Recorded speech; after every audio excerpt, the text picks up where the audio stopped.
High, আমি অঙ্কিতা। সবাইকে আমার চ্যানেলে ওয়েলকাম। আজ আমি হিমি গুয়াচে 56 সেট দিয়ে ইয়েলো কালারের ফুল বানানো দেখাবো। ফার্স্ট আমি ইয়েলো কালার নিয়ে ফুলের স্ট্রাকচারটা তুলি দিয়ে এঁকে রং ভর্তি করে দেব। এরকম আমি দুটো ফুল বানাবো। দেন ইয়েলোর সাথে একটু অরেঞ্জ মিশিয়ে লেফট সাইড থেকে একটা, রাইট সাইড থেকে একটা এরকমভাবে পাপড়ির বর্ডার দিয়ে দেব। তারপর সেমভাবে আর একটা ইয়েলো কালারের ফুল বানিয়ে নেব।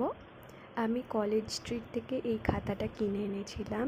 আমার কাছে ওয়াটার কালারও আছে, গুয়াচে কালারও আছে। তোমরা যে যেটা চাও সেটা ইউজ করতে পারো।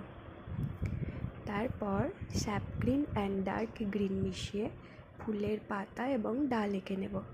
আমার দুটো ডাল আঁকা কমপ্লিট। এবারে 4 নম্বর তুলি ইউজ করে আমি পাতা এঁকে নিচ্ছি। যেহেতু খাতাটা সরু তাই দুটো করেই পাতা রাখছি। এখানটা ঠিকঠাক মানাবে বলে আমার মনে হচ্ছে। একটা ফুলের পাতা কমপ্লিট। দেন আর একটা ফুলের পাতা এঁকে দিচ্ছি।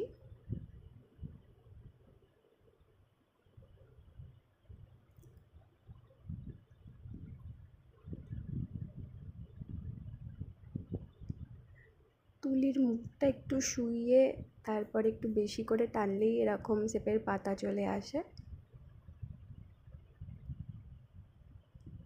পাতাটা একটু মোটা করে নিচ্ছি, দেখতে ভালো লাগবে।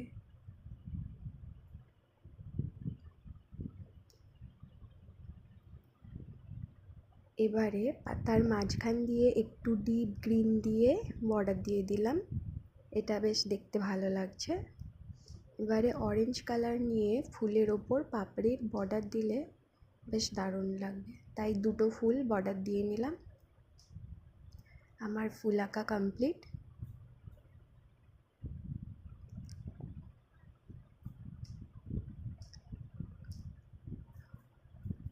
বাই, আবার দেখা হবে নেক্সট ভিডিওতে।